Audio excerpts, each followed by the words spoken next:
So it's a pleasure to be speaking with you both today. I just wanted to say I really enjoyed the show. I thought it was really interesting. It really tapped into something that I really hadn't seen like in television or anything like that. So kudos to you for that.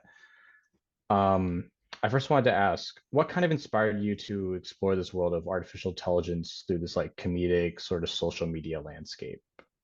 So the genesis of the show kind of came from looking at stuff from real content farms. So, you're seeing these awful, often dangerous, really repetitive, silly life hacks flowing through your feed. And often they'll have like 5, 8, 10 million views. And you find yourself watching them too and thinking, wow, like I've seen this clip 18 times in the past 24 hours in like 7 different videos, and the shameless recycling of it and the extreme low quality of the content. And yet I find myself watching it and starting to wonder from there, like, this is really asking me whether this content is generated and replicated by a bot or a human. So we started thinking along the lines of, okay, well, if you were a brand new content generating AI or algorithm sort of unleashed upon various social media platforms, how would you learn to create content, and how would you learn to behave like a human on the internet to generate revenue and get clicks? All right. Yeah, so I'm also curious. So being that you very much this whole show is from like this artificial intelligence perspective, were all the art there because I know it was like a deep fake that you guys did. Um were they all scripted or did you try to use like add some AI generate ideas to try to like implement that into the character? Right. They were all scripted, Yeah, actually. yeah. They were all scripted. What, like, in terms of what is actually AI generated in the show, there's a few pieces of AI art, which, I mean, now that it's 3 years old, these melting dog faces, I would call it like historical AI art. It's from, an ancient Gan from 3 years ago. And we're so much further along now, especially in the past 6 weeks. But there's that, and then the actual face of Jessica, the influencer, but all the words come from human brains that we're Right. trained on. Awesome. Yeah. And the human brain got it from the internet, Yeah. so it's kind of Yeah, okay, yeah. There's obviously that space in between that creates everything. Awesome. Yeah, like I said, there's some very impressive deep fake work. What was the process of that? How was the process to make that come to life? So basically, so Alaine plays the influencer Jessica. She plays the main bot Judith, and then Right. the Judith character plays the influencer, creates the fake influencer Jessica. And the Jessica you see in Content Farm, it's Alaine's performance, her facial movements, and her voice, and of course Alaine's neck and torso. And the face was deep faked on top by our deep fake guy Philip. And deepfakes become really accessible, and without too much trouble, he did an excellent job. Excellent job. Even in the places where she's poking around her eyes or she's brushing her teeth, I feel like even a few years ago you'd be seeing weird seams. But basically just straight deepfake on live footage performance. And all we had to do was we had the one character in the face that we were going to use and deepfake on top of mine in a background just empty, and we got them to like say the alphabet and say a few sentences and move their face, get some emotion. So then all that footage went to Philip, in which he put through a deepfake process, and then took all of that information, all that data, and then mapped it onto my performance. But only about 20 minutes of footage did we need from the source face. And then we were being, I feel like we were being super, like we could have got it less.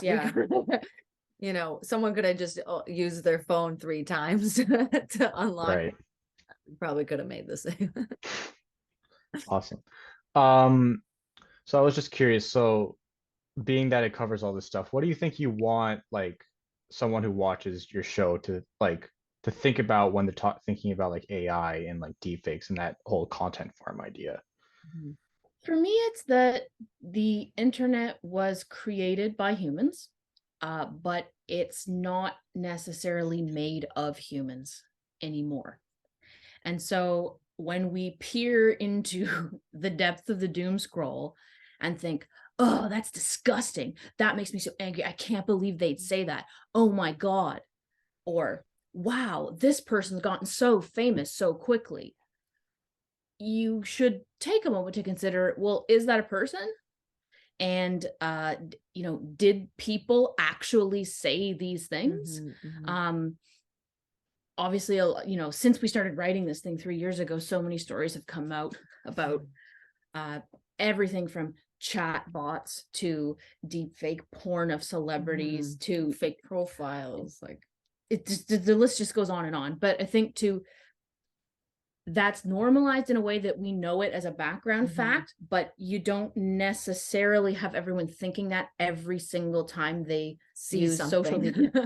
And you might consider doing that. It's like an added brain filter. Like we're supposed to be like, oh right, that picture of that person, they're using a filter. Oh right, there's Photoshop. Oh right, there's good lighting. Like we're supposed to remember those things every time we see a magazine or anything like that. So we remember people don't look like that. And we have to ask ourselves as well, like, how'd that person get all those followers? Like all the things that Lauren just said, we should also just remind ourselves, like, maybe that didn't come from people either. Yeah. And honestly, like that's probably the most mind-blowing thing for me when I was watching your show. It's like I just didn't consider it as like, oh yeah, some of this stuff is probably not even a real person. And that was, I mean, you communicated that to me very well. So I applaud you for that. I also found your kind of comedic take on how an AI could create a personality that people could fall in love with quite interesting. Was there any shows or films involved? There's a clear show being parodied there, but or have you seen like this intimacy with technology creeping up in real life? For sure. For me, a big influence, something that we're really interested in exploring if we get a chance to continue the narrative of Content Farm, are parasocial relationships. So you're following, whether it's an influencer or a streamer or a content creator of any kind, someone who you feel like you know them really well, but they have absolutely no idea who you are because you're just a number, you're just a profile that follows them. And that you really can fall in love with someone if they're making 4-hour-long ASMR videos, if they're doing 3-hour-long Twitch streams. And also like sharing so much like intimate or vulnerable aspects of themselves or their lives. There is that space of fake connection or sort of one-sided connection. Yeah. All right. I personally noticed, there's a very campy and comedic tone. What were you guys specifically like trying to do to make sure that was consistent across like all these little segments in the show to try to keep that tone? I think it's like a lot of it is part of our aesthetic just in general, to try and, again, if it's so polished and the production is like so seamless, then you won't start to see, the seams, the places where, oh, maybe I should look again. Maybe like, even when we watch the seamless big budget, dating reality shows, we're still like amazed by, you're like, how is that? Like, that's obviously green screen. They're obviously not in that. There isn't 40 pods. That's just a door. And so sort of like bringing your attention to the artifice of almost all the things that you're seeing, like on the internet and through non-human viewing. And just that, I think it also comes from a love of the internet. Like the internet looks like crap most of the time, and we wanted to honor that. Yeah, honor that. Yeah. Awesome. Yeah. So to me, the character I think you put in the credits is like Tamsin Discriminator, kind of represents this like wealthy 1%. To me, represents this 1% like person who like kind of controls these companies that might utilize what you call a content farmer, like an army of AI. Is that where you're going for, or do you just want the audience to decide who they think it is? Because you don't really explain it entirely, but I think that's the idea you definitely get from watching it. I think that read totally makes sense to me. Mhm. In terms of I guess the way we think of Tamsin, we sort of, computer scientists, please don't come for me. We think of Judith and Tamsin as sort of two halves of a neural network, like the generator and the discriminator in a generative adversarial network. And so one of them comes up with endless possibilities, generates content, and is the generative force. And the other one is going, no, that doesn't look like a panda. No, that doesn't sound like an apology. No, that smile doesn't look like a real smile. And that they're in this adversarial game, but the goal of the game is to generate revenue. All right. Yeah, and so I was actually watching Invasions of the Body Snatchers for a class recently, and this actually I thought of this while watching, because in that movie it shows this idea of this like emotionless being like taking over a real person's persona through, in this case, through the internet, and it feels very alien in the way that the Body Snatchers do. I was just curious, do you think you'll want to keep investigating this kind of world through your future work, or what do you think about that? Absolutely. Like, when we were writing this show, to sort of pare it down into like, okay, a 3 sort of episode, like a sort of a mini arc, so that we could at least get off the world and the types of stories and the types of possibilities that content farm can hold. We had to fit, in order to know, that arc, we sort of planned out a larger series and a larger expansion of what happens. What do we find out from Jareth? Like, does he get in trouble?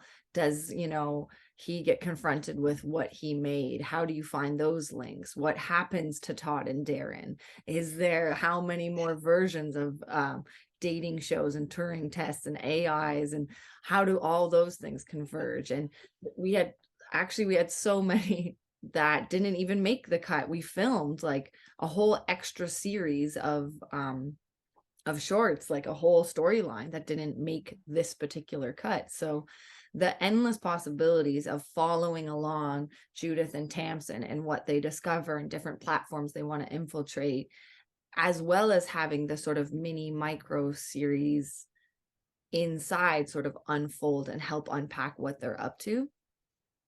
It's feels pretty boundless, especially in the past 6 weeks, when there's so much more chats and chat bots, and we're gonna get to, someone's gonna marry a bot like very soon, I'm sure. Yeah, thank you guys for giving me the chance to talk to you about this. Awesome. Thanks so much, Dan. Really enjoyed it. Yeah, All right, thank I you. enjoyed your article. So All right, thank you. Appreciate that. All right.